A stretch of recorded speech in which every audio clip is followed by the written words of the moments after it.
I am not teaching, I am publicly learning. But hi and welcome to Learning for the Life in the UK test, part 148, Social Change in the 1960s. While doing that is on page 55, while doing a leg injury prevention training, and if you participate in leg injury prevention training, it is at your own risk. So, social changes in the 1950s. I wanted to go back to something. Yes, I wanted to go back to the last chapter, the welfare state, the last section. So we were told to us that there were 5 giant evils. These are want, disease, ignorance, squalor, and idleness, and they should be fought by the British government to erase them, probably. Now, squalor means poverty and misery. And now if ignorance means education, because we have then later read that the Education Act 1944 under Richard Austin Butler introduced a secondary education. So ignorance was meant to be about education. Ignorance means we need education. And disease means we need health of the NHS. Squalor means poverty and misery. And we have here this system of benefits was also introduced by social security. So where we have squalor.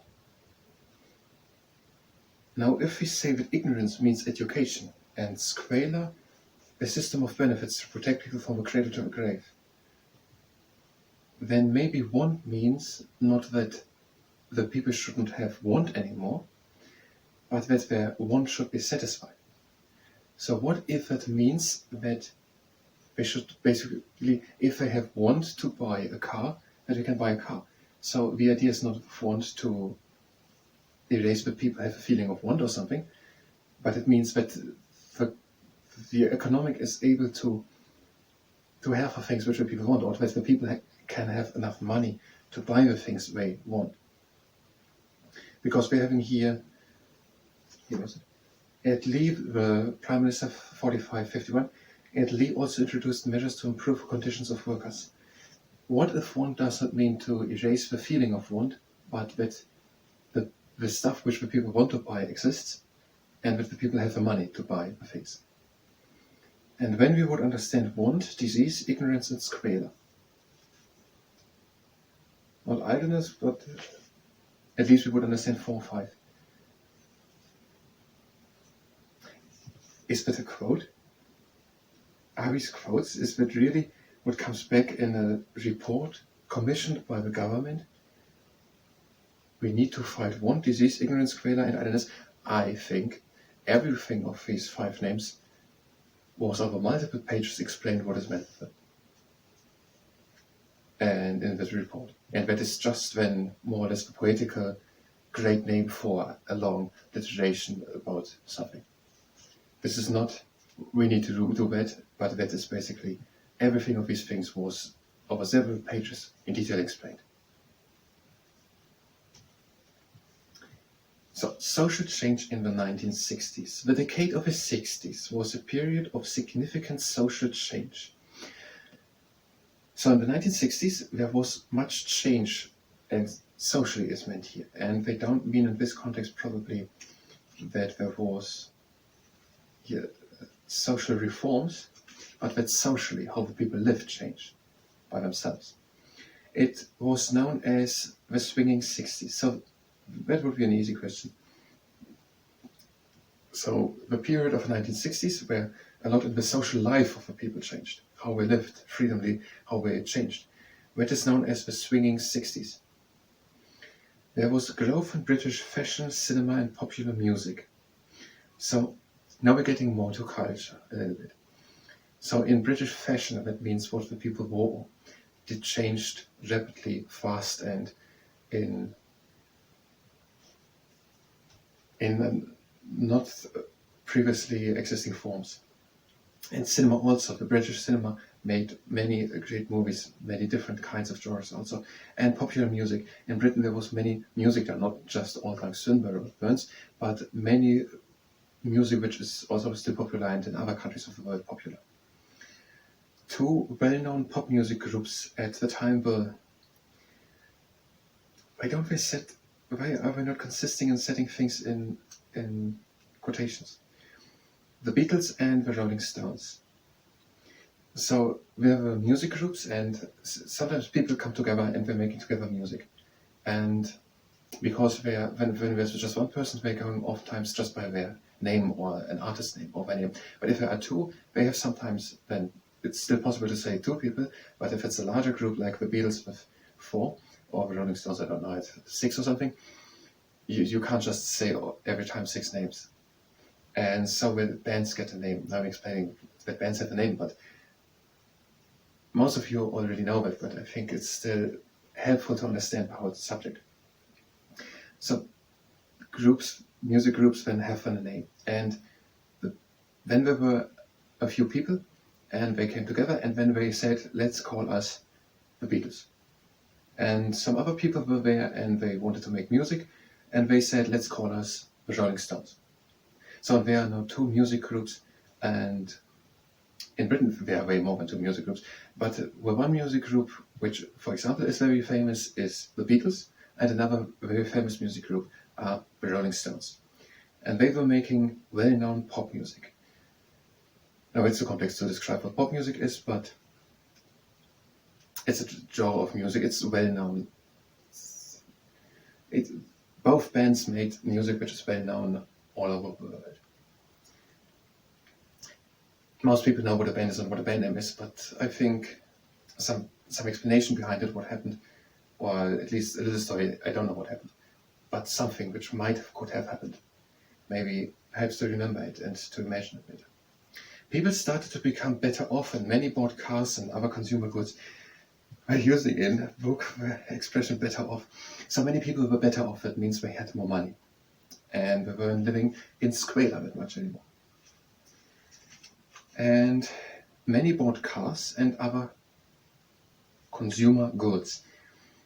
Writing everything lowercase is not always the best option. So many people were able to buy cars. Not going to explain what cars are, and other, but it's not out of the blue to explain what cars are. There are many different types of vehicles, and there are certainly many different types of vehicles which have very scurril names, and some people never heard of them. If they know what it's described, hey, that's just a vehicle, I saw it, but it has a name which is maybe completely unknown. I'm sure there are people who do not know what a cabriolet is. It's nothing special, it's just a car. It has 4 wheels, but it has a specific type of roof. And now, just because the roof is different, the whole car has a different name. And I'm sure there are people who never heard of cabriolets. Most people have, but many not. So, many people in the UK were able to buy cars and... No, it's actually 2 words. No, it's 1 word. Consumer goods. They were able to buy consumer goods. Not the consumers were able to buy goods, but they were able to buy consumer goods. So we were able to buy different types of stuff. For example, fashion, cinema, movies, and music. We will now do the language information training at your own risk, and we will continue the next part to the social change in the 1960s. So if you are not interested in the language information training, you can just skip the next part. We are doing the language information training. We're breathing in and coming down, and we're breathing out. And we're breathing again in, and out, and again in, and out, and in, out, and cross the legs, and out. Now we are bringing one leg in front, we're pointing the foot and we're stretching the leg out.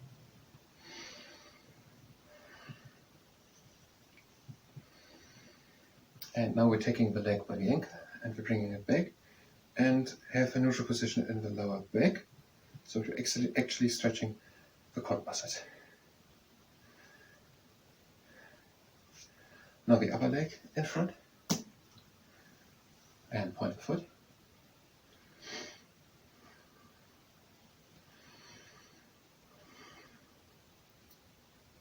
Now we're taking the leg by the ankle. And we're having again a neutral position of the spine and we're stretching the quad muscles.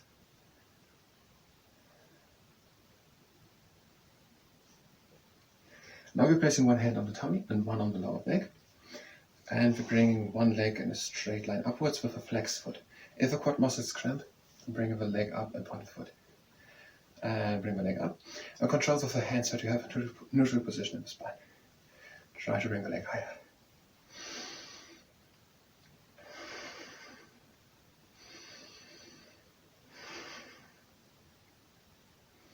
Try to bring the leg higher. And now bring it up and point the foot. And now the other leg. Again, one hand on tummy and one on lower back. And we're lifting one leg in a straight line up, and we're having a flex foot. Control the hands, but you have a neutral position in the spine. And try to bring the leg higher.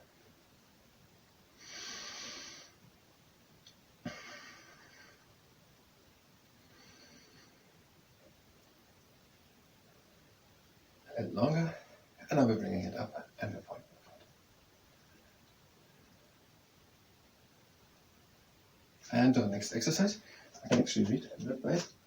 One foot points to the outside, the other one is with the heel on the ground, lifting the heel off the ground and placing it again on the ground. For the movement comes from the hips, and don't do too many, maybe 5 or 10 are just enough.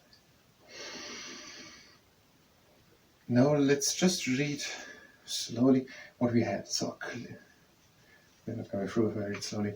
Clement Attlee was born in London in 1883.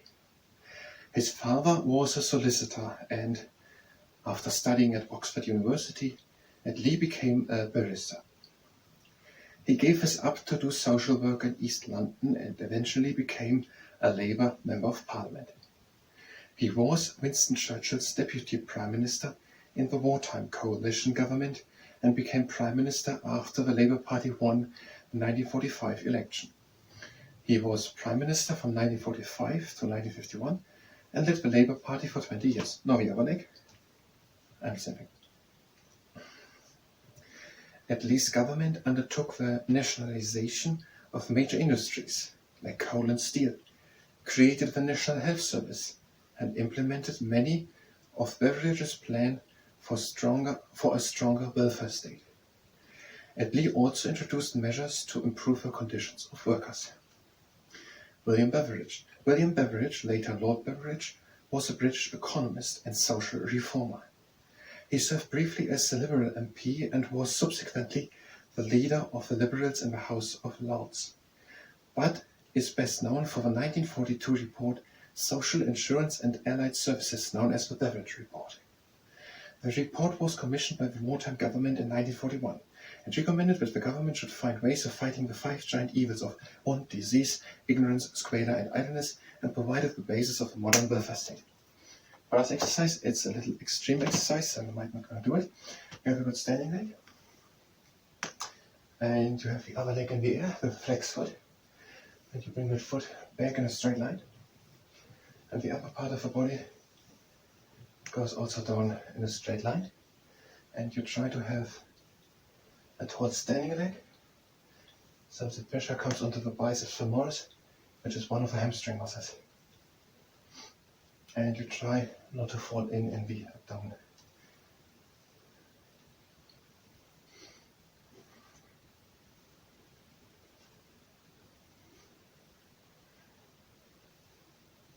And you don't also have to do many even if you do something in the first place.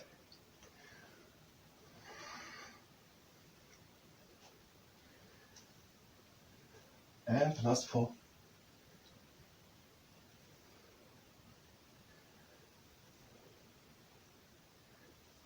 And over the other leg. The swinging leg is straight. We're having a flex foot. Leg comes straight back. The upper part of the body goes straight forward. Trying to have a tall standing leg to bring the pressure onto the biceps femoris. And we're trying not to fall in the abdomen. And we're doing not too many.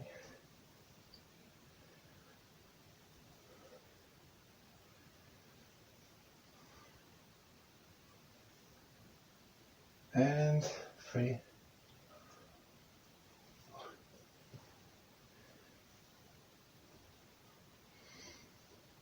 And now just a closing exercise, breathing in. Out. In. Out. Last time in. Out. Breathe in and close your hands. And out. I thank you very much, and until next time.